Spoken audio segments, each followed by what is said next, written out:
भर से जुड़ी सभी खबरों के लिए हमारे साथ जुड़ें। चैनल को सब्सक्राइब करना ना भूलें और बेल आइकन भी दबाएं। सो हेलो दोस्तों, स्वागत है आप सभी का बिहार दर्शन न्यूज़ में। और इस वक्त की खबर है पटना से। किसान आंदोलन के समर्थन में 29 दिसंबर 2020 पटना राजभवन मार्च को सफल बनाने के लिए अखिल भारतीय किसान संघर्ष समन्वय समिति के बैनर तले कॉमरेड राम भरत सिंह के नेतृत्व में जीप जत्था का करायगर पहुंचने पर करायगर विधानसभा के पूर्व सीपीआई प्रत्याशी महेंद्र प्रसाद गुप्ता एवं किसान नेता कॉमरेड श्री राम राय के नेतृत्व में फूलमाला पहनाकर जत्थे में शामिल क्रांतिकारी साथियों का क्रांतिकारी अभिनंदन किया गया। किसान नेता कॉमरेड श्री राम राय की अध्यक्षता में नुक्कड़ सभा की गई। सभा को comrade Bhole Shankar ji, comrade Sattar Ansari, comrade SK Verma, comrade Ram Bharat Singh ji, comrade Mahendra Prasad Gupta इत्यादि ने संबोधित किया। वक्ताओं ने कहा, बीजेपी सरकार तीनों काला कृषि कानून लाकर किसानों को गुलाम बनाना चाहती है। कॉरपोरेट घरानों अंबानी अडानी को फ़ायदा पहुंचाने के लिए ये काला कानून लाया गया है, जिसके चलते छोटी छोटी मंडियां समाप्त हो जाएंगी, किसान अपने खेत में मजदूर बन जाएंगे, एमएसपी समाप्त हो जाएगी, जमाखोरी कालाबाजारी चरम सीमा पर पहुंच जाएगी, महंगाई आसमान छूने लगेगी, आम जनता को भी भारी कष्टों का सामना करना पड़ेगा। सरकार है, ये 3 काला कानून लेकर आई है। अधिक संख्या में पटना पहुंचकर राजभवन मार्च को सफल बनाए। नुक्कड़ सभा में जग नारायण गुप्ता, राम सुरेश पैठा, अल्ताफ अंसारी, राजेश गुप्ता, रमाशंकर सिंह यादव, डिगरी सिंह यादव, सत्यनारायण गुप्ता इत्यादि मौजूद थे। इसके साथ ये मंडी चलाकर छोटे छोटे व्यवसायी बंधु हैं, वो भी बेरोजगार हो जाएंगे। ये सरकार छोटे छोटे व्यवसायियों को समाप्त करना चाहती है। साथियों, दूसरा है फार्मिंग एक्ट। ये सरकार जो है साजिश के साथ टाटा बिरला अंबानी अडानी कॉर्पोरेट घरानों को फायदा पहुंचाने के लिए एक कानून लेकर आई है। फार्मिंग एक्ट के तहत हमारे जो अन्नदाता किसान हैं वो अपने ही खेत में मजदूर हो जाएंगे। यानी जो अडानी अंबानी है, आपका खेत 5 वर्ष के लिए कॉन्ट्रैक्ट पर ले लेगा और आप अपने ही खेत में मजदूरी करेंगे और जो कॉर्पोरेट घराना रेट तय करेगा उसी रेट पर आपको अपना माल बेचना पड़ेगा। घरानों को लाभ पहुंचाने के लिए हमारे अन्नदाताओं को गुलाम बनाने वाली नीति है और धीरे धीरे हमारे किसान भाइयों का, अन्नदाताओं का जमीन हड़प कर एक पूंजीपतियों को ये सरकार देना चाहती है। काला कानून है आवश्यक वस्तु संशोधन नियम कानून, आवश्यक वस्तु संशोधन कानून, जिसके तहत पहले जो सीमा था, भंडारण का सीमा था, वह लिमिट था। यानी दलहन हो, तेलहन हो, आलू हो, प्याज हो, इसको लिमिट मात्रा में रखने का अधिकार था बड़े बड़े कारोबारियों को। लेकिन ये सरकार जो है, ये आवश्यक वस्तु सुधार कानून के तहत इसको अनलिमिट कर दिया है। तो ये जो भंडारण का जो सीमा खत्म किया है, तो भंडारण का बराबर के व्यवसाय करेंगे, सासाराम के व्यवसाय करेंगे। ये भंडारण जो है टाटा बिरला अंबानी करेंगे और कालाबाजारी जमाखोरी करके आम जनता को महंगाई पे सामान देने का काम करेंगे। मित्रों, आपका आलू 5 रुपए लेंगे और आलू बेचेंगे 50 रुपए किलो। जैसा कि आप लोगों ने देखा, इस कानून का बनते ही जो प्याज 8 रुपए किलो आप किसान का 80 रुपए किलो बिकने लगा। आपका आलू जो था 20 रुपए से लेकर 50 रुपए किलो तक बिकने लगा आलू। सरसों तेल का वही हाल है, 80 रुपए किलो मिलने वाला सरसों तेल आज 150 रुपए लीटर मिल रहा है। ये कानून का ही देन है। मित्रों, ये सरकार कह रही है कि विपक्षी लोग किसानों को भड़का रहे हैं। तो हमारा कहना है कि मोदी जी सुन लीजिए कान खोलकर, ये जो किसान है भड़के हुए बैलों को काबू में करना जानते हैं, तो इन्हें कौन भड़का सकता है? भड़के हुए बैल को काबू में करते हैं हमारे किसान। ये किसान जो है सियार समझकर बाघ को खदेड़ने का काम करते हैं। किसान किसी से दबू नहीं है, वो स्वतंत्र है और आपसे दबने वाले नहीं है। सीमा पर किसान डटे हुए हैं। इस कड़कड़ाती ठंड में सरकार संवेदनहीन सरकार जो है, इस कड़कड़ाती ठंड में हमारे किसान 33 किसान शहीद हो गए, जिसका कल हम लोगों ने 20 तारीख को परसों दिन 20 तारीख को पूरे देश में अन्नदाताओं शहीद पर की सच्ची श्रद्धांजलि अर्पित करते हुए उन्हें श्रद्धासुमन अर्पित करने का काम किया। मित्रों, हमारा इन्हीं चंद शब्दों के साथ अपने 33 शहीद और कल एक और शहीद किसान हमारे साथी हो गए। 34 शहीद साथियों अन्नदाताओं को पुनः नमन करते हुए अपनी बात को समाप्त करता हूं और साथ ही साथ तमाम किसान छात्र नौजवान मजदूर भाइयों से अपील करता हूं कि किसान आंदोलन के समर्थन में 29 दिसंबर यानी 29 दिसंबर को पटना राजभवन मार्च है, उसमें आप अधिक से अधिक संख्या में पहुंचकर राजभवन मार्च को अब सभा की कार्यवाही समाप्त की जाती है।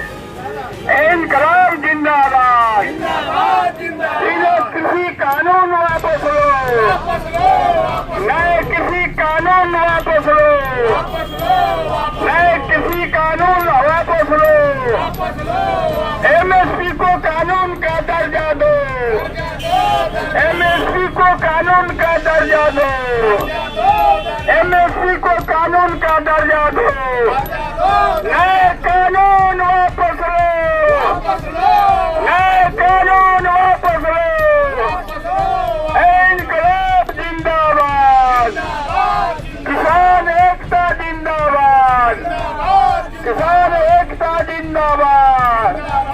29 तारीख को पटना चलो, 29 तारीख को पटना चलो, 29 तारीख को पटना चलो, 29 तारीख को पटना चलो।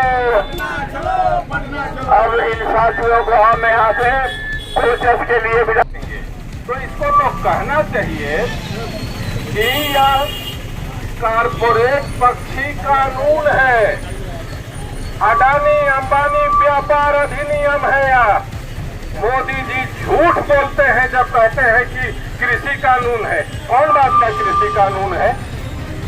अडानी अंबानी को खरीदारी करने का आदेश दे रहे हो।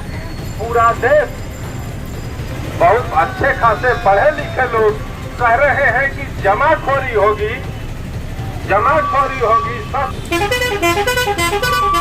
कानून है ही नहीं, या तो है अडानी अंबानी व्यापार बढ़ाओ कानून, लेकिन कृषि कानून के नाम पर, कृषि विकास के नाम पर, किसानों के विकास के नाम पर इसको लाया जा रहा है।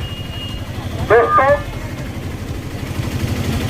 हम बिहार के किसानों से हम पूछने आए हैं कि जो दिल्ली घेर के आपके भाई बैठे हैं, आप उनके साथ हैं या मोदी के साथ? वो पहचानते हैं अगर गए हैं दिल्ली के लिए, और जनवरी के महीने में कतार खड़ी होगी, यूपी होते हुए, हरियाणा होते हुए बिहार के किसान भी दिल्ली कूच करेंगे और हम कहेंगे कि बिहार के किसान लड़ने वालों का नाम है, बगावत वालों का नाम है, ये क्रांति करने वालों का नाम है। ये मोदी की चमचागिरी करने वाला बिहार का किसान नहीं है। हम लड़ने के नाम से जाने जाते हैं, हम क्रांति करने के नाम से जाने जाते हैं। हमने इंदिरा जैसे तानाशाह को गिराने का काम इसी बिहार के आपके किसान साथियों के साथ, और दिल्ली का नाका पानी बंद कर देंगे। दूध बहुत पीते होना, अमेरिका के साथ समझौता हुआ है जिस पर दस्तखत किया गया है कि किसानों की सब्सिडी बंद करनी होगी, जिस पर दस्तखत किया गया है कि जन वितरण प्रणाली बंद होगा। ये सब दस्तखत किए हैं जो बोल नहीं रहा है, झूठ बोल रहा है। पूछिए, हम लोग आपके लोग हैं, आपको सच्चाई बता रहे हैं। नहीं विश्वास है तो पढ़े लिखे लड़के हैं, गूगल करके तलाश लीजिए कि क्या क्या दस्तखत की। चुप्पी का अर्थ वो पूरी दुनिया में बता रहा है। साथ है, कानून उनको अच्छा लग रहा है, कानून के पक्ष में है। हम यहाँ आंदोलन कर रहे हैं यह बताने के लिए यह गद्दारी का ठप्पा हम अपने पीठ पर नहीं लगने देंगे। इस कार्रवाई के सिपाही हैं। बिहारी लोग चमचागिरी नहीं करता, हम चमचे लोग नहीं हैं। तुमको खींच के उतारेंगे सत्ता से। सारा चिकना चिकना जो बने हो, इसका तजिया पहला शुरू हो गया है, शुरू हो गया है। वो कचहरी चला गया कि हमारा काहे फड़वा के फेंकवाया जा रहा है। तुम्हारे बाप के गुलाम हैं हम, हमको नहीं रखना है, तुम्हारा नहीं रखेंगे। तो दोस्तों, आप लोगों से अपील है कि 29 तारीख को पटना जैसे पहुंचना है आपस में मिलजुल के सामूहिक रूप से कोई सवारी करके अपना झंडा पताका अगर कुछ नहीं है, अंगोछी है ना, ला पहचान है, और पटना चलिए यह बताने कि हम मोदी के चमचे नहीं हैं। हमारे नाम का खबरदार जो गलत इस्तेमाल किया नहीं है, हम हमारे नाम पर जो बट्टा लगा रहे हो, हमको इसके खिलाफ गुस्सा है और हम और जोर से लड़ेंगे। इन्हीं शब्दों के साथ मैं आप लोगों से फिर एक बार अपील करता हूं कि 29 दिसंबर को पटना चलिए। या बताने उसका चमचा है राज्यपाल, इसलिए नहीं चल रहे हैं कि वहां से कानून खत्म हो जाएगा, तो कुत्ता है उसका, इसलिए उसको चल के बता देने निकले हैं कि हम तो इस कानून के साथ नहीं है। हम जो दिल्ली घेर के मोर्चे पर हमारे भाई बैठे हैं, हम उनके साथ हैं। यही बताने पटना की तरफ है कि अपने किसान भाइयों के तरफ है। यह तय कीजिए, अगर यह निष्कर्ष निकलता है कि आप अपने किसान भाइयों के साथ हैं, तो आपस में सहयोग करके ट्रैक्टर हो, गाड़ी हो, बस हो, जो कुछ हो इंतजाम करके पटना चलिए और उसका कुत्ता जो राज्यपाल बैठा है उसको बता दिया हम अपने किसान भाइयों के साथ हैं। वहाँ जो दिल्ली के मोर्चे पर लड़ रहे हैं हम उनके साथ हैं। और एक मोर्चा और जंग कहते हैं ना, पाकिस्तान का जंग याद है ना, कश्मीर के मोर्चे पर लड़ा जा रहा था, तब तक राजस्थान का मोर्चा खोल दिया गया, बांग्लादेश के मोर्चे पर चारों तरफ उसको लड़ने दीजिए। पंजाब के मोर्चे पर लड़ाई खुल चुकी है, हरियाणा के मोर्चे पर लड़ाई खुल चुकी है, यूपी के मोर्चे पर लड़ाई, महाराष्ट्र, मध्य प्रदेश, राजस्थान, उत्तराखंड, तमाम मोर्चों पर लड़ाई खुल चुकी है। बिहार का एक मोर्चा भी खोला जाए और उसका चूहा मारने वाले किसान कलाकार हैं। नाका छापा बंद कीजिए, बलबला के बाहर निकले, नटाई पकड़ लेंगे। हम इस किसान आंदोलन के साथ हैं और एक बार फिर अपील के साथ आप लोगों का क्रांतिकारी अभिवादन इस उम्मीद में करते हैं कि बिहार का किसान, बिहार के खून में गद्दारी नहीं है, बिहार के खून में मक्कारी नहीं है, बिहार के खून में सत्ता की चाटुकारी नहीं है, क्रांति है। और इस खून का एक बार और परिचय देने का वक्त आ चुका है। आप जरूर परिचय देंगे। इस उम्मीद के साथ हमें इजाजत दीजिए कि हम आगे बढ़ें और